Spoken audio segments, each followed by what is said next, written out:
Hi, my name is William, and I'm 65 years old. On the night of my retirement party, in a ballroom filled with music, laughter, and glasses of champagne, I realized someone close to me wanted me gone forever. It wasn't paranoia. I saw it in the way my daughter-in-law Rachel pressed a particular glass into my hand, her smile too perfect, her eyes locked on mine, waiting for me to drink. That night should have been my celebration, the reward for a lifetime of work. Instead, it became the moment I uncovered her evil plan, and the night that plan ended with a twist she never saw coming. Before I tell you how my daughter-in-law's scheme unraveled in front of everyone, I want to ask you, what would you do? If someone in your own family plotted against you, believing you were too weak to fight back, tell me in the comments and let me know which city and country you're watching from. Don't forget to like, subscribe, and hit the bell so you never miss more true stories like this. For most of my life, I was defined by my work. I started with nothing, just a single truck and a stubborn determination to succeed. Over 4 decades, I built a successful construction company brick by brick until it became one of the most respected firms in the city. Earlier this year, I sold it for $28 million. Even now, the number feels unreal. My retirement party was supposed to be my moment of freedom, a celebration of every sacrifice, every early morning, and every late night that brought me here. The hotel ballroom glittered under chandeliers, the band played smooth jazz, and the tables overflowed with food and drinks. Colleagues from decades past shook my hand, some with genuine warmth, others with envy they tried to hide. My son, Daniel, stood beside me, smiling for the cameras, though his eyes carried a heaviness I couldn't ignore. I knew about his financial struggles, though he never liked to admit them. His wife, Rachel, however, stole the spotlight. In her silver dress and diamond earrings, she floated through the room as if the party was hers. Guests adored her charm, but I had always seen beneath it. There was a hunger in her, a restless greed she disguised as care. All evening people congratulated me, toasted my achievements, and raised their glasses in my honor. I smiled, laughed, and thanked them, but underneath, I felt something else, brewing. It wasn't the champagne or the exhaustion, it was the quiet awareness that Rachel's attentiveness wasn't about celebration. It was about control. She had a plan, and she thought I was too old, too distracted to notice. As the evening wore on, I noticed something unusual. Rachel spent far too much time near the drinks table, her posture casual but her movements too deliberate. She poured champagne into tall flutes, aligning them neatly, as though this part of the party demanded her personal attention. Guests walked by, laughing, chatting, plucking glasses from the rows without a second thought, but Rachel kept one flute apart from the rest. It wasn't obvious unless you were watching closely, but I was. The glass had the faintest mark along the rim, a tiny scratch barely visible under the chandelier's glow. To anyone else, it was nothing, but I've spent a lifetime spotting small details others overlook. A weak seam in a steel beam, a crooked ledger entry, a handshake that lingers. Too long, those details save you in construction and in life. And that night, I knew this scratch was no accident. Rachel's eyes flicked to me across the room as I laughed with old colleagues. Her smile was bright, dazzling even, but her gaze kept darting back to that one glass. Finally she approached, her heels clicking against the polished floor, her dress shimmering as though she had dressed for a coronation. "Here, Dad," she said warmly, pressing the flute into my hand. "Only the best for the man who built everything we have today." Her words were sweet, her tone affectionate, but her eyes betrayed her. They were too focused, too eager, watching my every move. I turned the glass slowly in my hand, letting the light catch the scratch on the rim, and smiled back at her. Outwardly, I was the picture of gratitude. Inwardly, my instincts screamed, Rachel wasn't giving me champagne. She was delivering a verdict.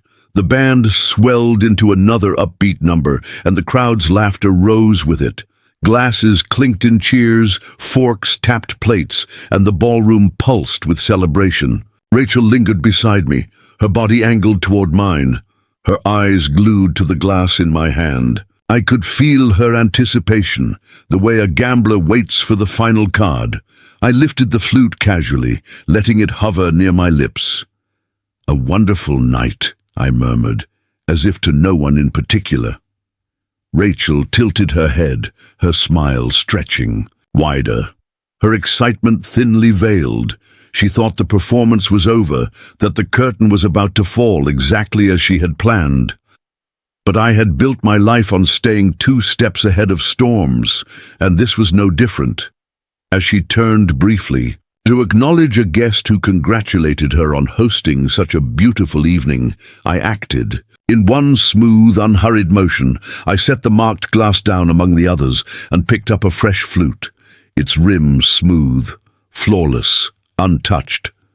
My heart gave a single sharp beat, but my hand was steady. I raised the new glass, clinked it lightly, against Daniel's, and took a measured sip. The crisp champagne fizzed across my tongue, cool and sharp, and I allowed a small, satisfied smile to touch my lips. When Rachel turned back, she saw me drinking. Her eyes lit up with triumph, her shoulders loosening as relief washed over her. She believed her plan was in motion. She had no idea that in that instant the roles had reversed. The prey she thought she had cornered was already watching her, with the patience of a hunter, and the trap she set for me had quietly closed around her instead. For a few moments, everything looked normal. The band played a lively tune, guests clapped along, and the ballroom buzzed with chatter. I held my new glass lightly, smiling, blending in as if nothing had happened. But then I noticed Rachel. She lifted her own glass, her hand trembling ever, so slightly. A sheen of sweat glistened at her temple. Though the room was cool, her smile faltered. Her skin lost its glow, replaced by a pale, ashen tone. She pressed her lips together, fighting to stay composed, but her body betrayed her. The flute slipped from her grasp and hit the floor with a sharp crack, shattering into glittering shards. The music stopped mid-note. Laughter died in startled gasps, and heads turned as Rachel staggered, clutching at the edge of the nearest table. "Rachel!" Daniel cried out, rushing forward as she collapsed into his arms. Her eyes fluttered, her breathing shallow, and panic rippled through the crowd. Someone shouted for an ambulance. Another voice cried, "Give her space!" Guests backed away, murmuring in shock. The glittering party that was meant to celebrate my life's work had turned into chaos, centered on her. I stood quietly among them, my face arranged into concern, my hand steady around my own glass. To everyone else, I looked like a stunned father-in-law, but inside, I felt a cold certainty. Rachel hadn't been struck by fate or sudden illness. She had fallen victim to the very plan she had crafted for me. And as the sirens grew louder outside, closing in on the ballroom, I knew this was only the beginning of her downfall. The ambulance rushed through the night, lights flashing red across the city streets. Rachel lay on the stretcher, pale and unresponsive. While paramedics worked with calm efficiency, Daniel sat beside her, clutching her hand, whispering frantic words of comfort. I sat quietly across from them, my hands folded, my expression composed. To the paramedics, I was another worried relative. In truth, I was watching carefully, every detail of the night replaying in my mind. At St. Mary's Hospital, nurses wheeled Rachel into the emergency ward. Doctors swarmed around her, speaking in sharp, clinical tones. Possible toxic ingestion. Start the tests. The phrase echoed in my mind like confirmation of what I already knew. Daniel hovered in the hallway, restless, wringing his hands until finally he turned to me. "Dad, this is serious. You've been under so much stress." You can't keep handling all the finances and responsibilities. It's not safe at your age. Let us take over. We'll manage everything for you." His words carried concern, but his eyes betrayed calculation. Hours later, when Rachel was sedated and stable, I stepped out into the hallway for air. That's when I heard Daniel's voice, low but urgent, just around the corner. I froze, listening. He was on the phone, his words hurried, desperate. "She'll sign, I promise. Once the papers are in place, the debt's covered. Just give us a little more time." The weight of those words sank into me like ice. This wasn't just Rachel's scheme. My own son, the boy I raised, the man who should have protected me, was part of it. His voice trembled with fear, but his intent was clear. He wasn't worried about me. He was worried about his creditors, his gambling debts, his sinking reputation. I stood in that sterile hallway, the hum of hospital machines filling the silence, and felt something inside me harden. Rachel may have set the plan in motion, but Daniel had fueled it. And together they thought they could corner me, force me to surrender everything I had built. They believed my age was weakness. They didn't realize that 65 years had taught me patience, foresight, and the kind of strength they couldn't. Imagine, the morning after the party, Rachel remained in her hospital bed, pale but alive. Daniel sat dutifully at her side, his hand wrapped around hers, his face set in a mask of worry. To an outsider, it looked like devotion. To me, it looked like theater. I'd already heard enough in that hallway to know the truth. My son was drowning in debts, and Rachel had promised him a way out. I needed evidence, so I called the one man who had never failed me, Mr. Carter, my lawyer of over 20 years. He had guided me through every contract, every acquisition, every storm my business endured. When I told him what I suspected, his response was calm, measured, and steady. "William, suspicion alone won't protect you. We need proof. Are you ready to gather it?" My answer was firm. "Yes, I've faced bigger battles than this, and I won every one of them." Mr. Carter introduced me to Monica, a private investigator with sharp instincts and a quiet presence. Within days, Monica uncovered the threads Rachel thought she had buried. She tracked Rachel's spending, lavish dinners at high-end restaurants, jewelry purchases that didn't match her income, secret withdrawals made behind Daniel's back. She dug into bank records, finding transfers to names linked with loan sharks and illegal gambling. And then came the most damning piece, a recently filed life insurance application. The insured, me, the beneficiary, Rachel. When Monica laid the file on my desk, her voice was cool but firm. "This wasn't an accident, William. This was premeditated. She wanted you gone." I sat in silence, my fingers resting on the folder. The evidence was there, black and white, undeniable. My son and his wife had conspired against me, blind to the one truth they should have known. I had built my life by spotting cracks before. They became disasters, and this crack in my family was about to bring their entire plan crashing down. Rachel returned home from the hospital weaker in appearance, but not in spirit. She wrapped herself in blankets, moved with exaggerated slowness, and spoke in a soft voice, but behind her tired smile was the same hunger. She wasted no time pressing her point. "Dad," she said one evening, sitting across from me with Daniel by her side, "you've done enough. It's not safe for you to handle all the stress anymore. Let us take care of everything for you." Daniel nodded quickly, adding, "It's just a power of attorney, Dad. Nothing permanent. Just until you feel stronger." Their concern might have fooled others, but I heard the desperation in their voices. Their creditors were closing in. Their patience was running out. They needed my signature like a drowning man needs air. I let a silence hang between us, feigning hesitation. My shoulders slumped. I released a long sigh, and finally I nodded. "Maybe you're right. Maybe it's time I let someone else handle things." The relief that washed across Rachel's face was almost comical. She thought she had won.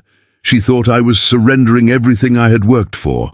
What she didn't know was that Mr. Carter and I had already prepared our own set of documents, ones that mirrored what she expected, but with a critical difference. My estate, every asset and property was locked into a trust in my granddaughter Sophie's name, irrevocable, ironclad, untouchable. I agreed to meet them in a few days for the formal signing. Rachel's eyes glittered with victory, Daniel's shoulders eased, and both of them walked away believing the end was in sight. They didn't realize the end was indeed coming, but not for me, for them. The day of the signing arrived, and my home felt more like a stage than a sanctuary.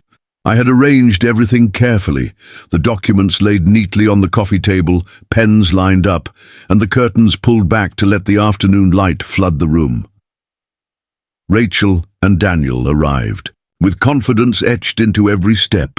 Rachel wore a fitted blazer, her hair styled flawlessly, her smile sharp enough to cut glass.